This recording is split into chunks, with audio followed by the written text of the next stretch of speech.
क्रिस्त में प्रिय विश्वासी भाई और बहनों, आज के मनन चिंतन के लिए हमने लिया है संत मार्कुस अध्याय 12 पद 13 से लेकर 17 तक।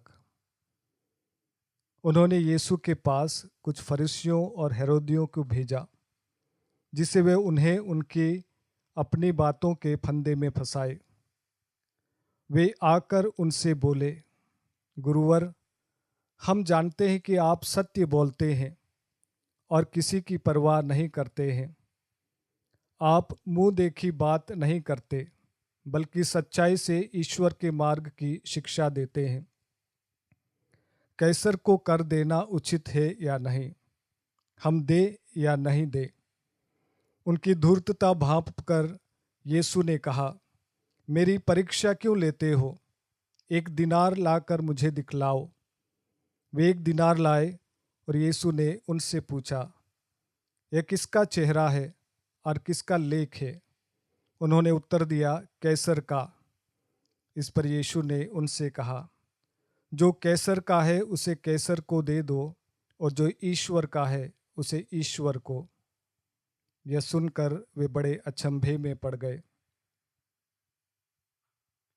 यह प्रभु की वाणी है। ईश्वर को धन्यवाद। क्रिस्त में प्रिय विश्वासी भाई और बहनों, जो कैसर का है उसे कैसर को दे दो और जो ईश्वर का है उसे ईश्वर को दे दो।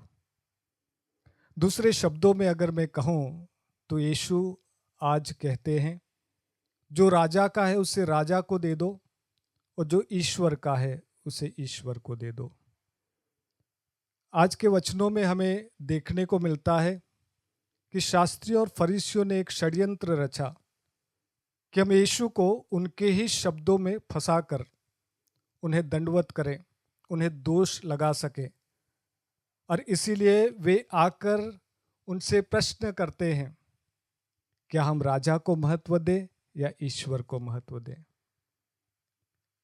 उनके शब्द कोरे शब्द थे, उनके शब्द खोखले शब्द थे। वे वास्तव में ना तो राजा को महत्व देना चाहते थे और ना ही ईश्वर को महत्व देना चाहते थे। वे सिर्फ प्रभु यीशु की परीक्षा लेना चाहते थे और आकर पूछते हैं, हम राजा को कर दे या ना दे। अगर यीशु कहते राजा को कर दो तो भी वो उसे दोष लगा सकते थे, और अगर यीशु कहते उन्हें कर मत दो तो भी वो दोष लगा सकते थे। यीशु दोनों तरफ से फंसने वाले थे, परंतु ईश्वर स्वयं ईश्वर थे और इसीलिए उन्होंने उनसे कहा, जो राजा का है उसे राजा को दे दो और जो ईश्वर का है उसे ईश्वर को दे दो। क्रिस्त में प्रिय विश्वासी भाई और बहनों, आज की दुनिया में देखें तो बहुत मारकाट हो रही है, बहुत ईर्ष्या और जलन एक दूसरे के प्रति है, धर्म के नाम पर, भाषा के नाम पर, क्षेत्र के नाम पर। और ऐसे समय में आज का वचन हमें सिखाता है कि जो राजा का है उसे राजा को दे दो और जो ईश्वर का है उसे ईश्वर को दे दो। इसका अर्थ ये है कि जो समाज कल्याण के लिए जो नियम और कानून बनाए गए हैं उनका आप बखूबी तरीके से पालन करो। आप जब सड़क पर जाते हैं और सड़क पर कुछ नियम कानून होते हैं, क्या आप उन सड़क के नियमों का पालन करते हैं? आपके लिए और हम सभी के लिए समाज को सुचारू रूप से चलाने के लिए कई प्रकार के नियम और कानून बनाए गए हैं, और वे नियम और कानून समाज को सही तरीके से जीने के लिए और हमको एक दिशा देने के लिए बनाए गए हैं। और इसीलिए मैं कौन हूँ जब मैं सड़क पर चलता हूँ, मैं कौन हूँ जब मैं पब्लिक संपत्ति को देखता हूँ और उसका इस्तेमाल करता हूँ। मेरा नज़रिया इस दुनिया को, इस समाज को, इस देश को रखने का क्या है? क्या मैं मेरे देश से प्यार करता हूँ? क्या मैं मेरी भाषा से प्यार करता हूँ? क्या मैं मेरे लोगों से प्यार करता हूँ? क्रिस्त में प्रिय विश्वासी भाई और बहनों, आज का वचन हमें आह्वान करता है कि हम एक दूसरे का आदर करें, एक दूसरे की भाषा का आदर करें, एक दूसरे की संस्कृति का आदर करें, और जो नियम कानून हमारे समाज के लिए बनाए गए हैं उसको उस प्रकार से पालन करें जैसे ये मेरे परिवार की खुशहाली के लिए बनाए गए हैं। और इसलिए आज के वचनों को मनन चिंतन करते हुए मैं आप सभी का आह्वान करता हूं कि हम हमारे समाज, देश और दुनिया के जो भी कानून बनाए गए हैं भलाई के लिए, उन सभी का पालन करें।